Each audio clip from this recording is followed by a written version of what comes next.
Are we so far down the line now that the general public would not welcome Harry coming back to carry out a hybrid role or to step in for his father? What do you think the public feel about it? I think we're never too far down the line. I think the public is perfectly capable of changing its opinion about people. I think if Harry showed remorse, if he showed himself dedicated to the royal family, if there was obvious signs of reconciliation, I think all that could go towards, putting Harry on a different footing in terms of how the public view him. Yeah, things change over time. Things change. But talking of change, you obviously spent a long time working at the royal family, but you have met Harry and worked with Harry.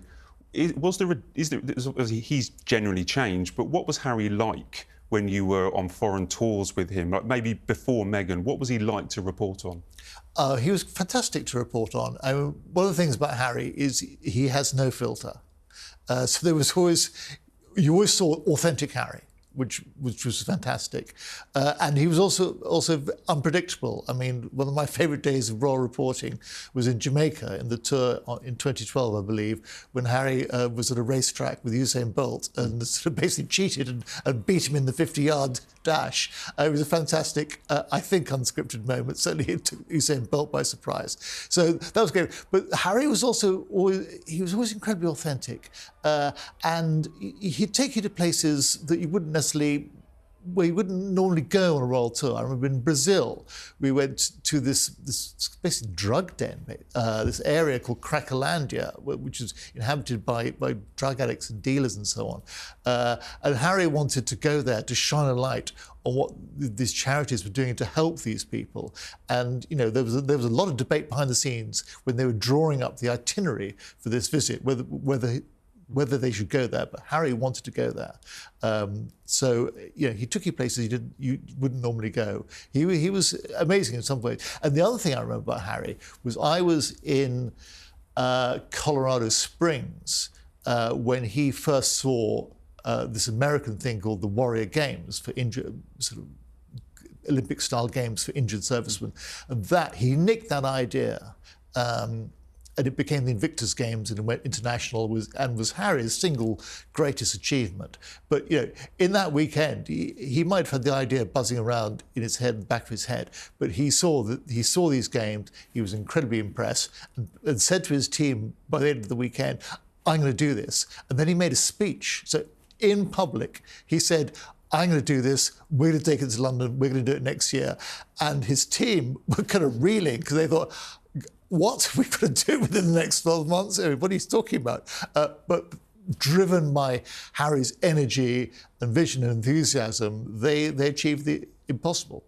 So seeing as Harry's raised this idea that you might come back, we discussed about the 2020 Sandringham Agreement where a hybrid rule, as you say, with the Queen completely ruled out.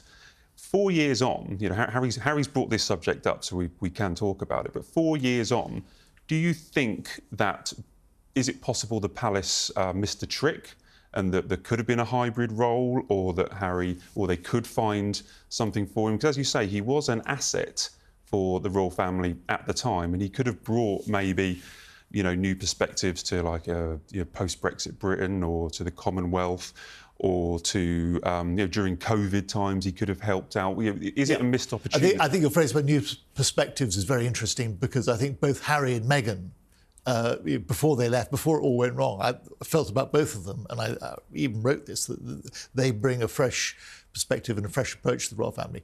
The hybrid thing, I don't think the royal family necessarily missed a trick, but it's possible they could have explored other ways of being hybrid. In other words, if they put constraints on what Harry and Meghan did in their private time, saying, well, if you did this sort of business, we don't think that would impinge too badly on the royal family, so we can see a world in which you spend 9 months of the year doing that sort of thing and 3 months doing royal thing. So did they explore that? I don't know. But I think where they missed a trick, the royal family, and particularly the advisors, I think they're all pretty guilty on this, is they didn't see it coming. They didn't see Harry and Meghan's unhappiness. I mean, Harry's unhappiness had been building up for some time, crucially, even before Meghan showed up. They didn't see the unhappiness. It was there, if you're in on the inside, it was there plain to see about 12 months before Brexit.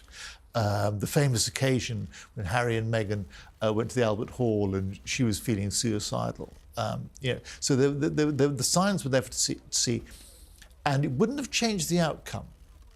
I think Harry and Meghan might still have left, but that's not necessarily a bad thing, because I think being born into the royal family doesn't have to be a life sentence. But if it had been spotted earlier, it could have been done so much more amicably. It's the difference between a bitter, painful divorce where the lawyers get involved and it's horrible, and an amicable divorce where you remain friends afterwards. And it could have been done so much better. All the pain and the recrimination and these ghastly salvos from across the Atlantic, all that might have been avoided if they'd spotted the signs earlier and spoken to them. What about Meghan then? So Harry has been back on his own several times without Meghan. Could there be a role for the Duchess of Sussex, or has too much happened? I know you touched very heavily in Courtiers about the bullying allegations. As I say, there are new staff now. There are long memories.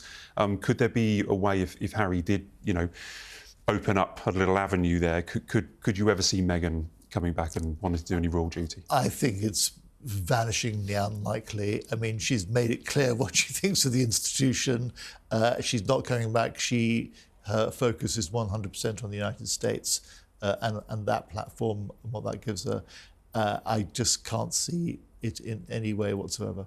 So when she was here, when you were reporting on her before Megxit, obviously, do you think that she got stuck in, gave it enough time, showed a lot of interest in wanting to be a working royal?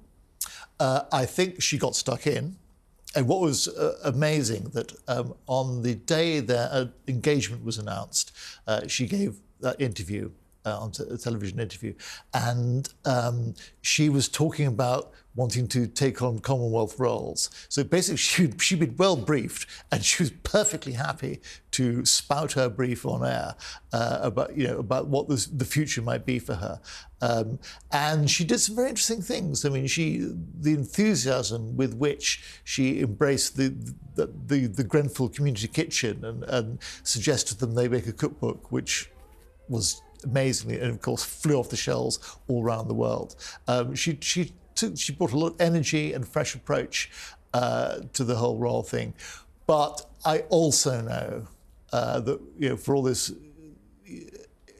the great potential she showed, that if you talk to people on the inside, they believe, rightly or wrongly, but they believe that she was constantly casting herself as a victim, saying, "You don't want me. You think I'm going to fail. You think it's not. I'm not welcome, really." And it's as if they believe it's as if she was looking for a way out from the very beginning.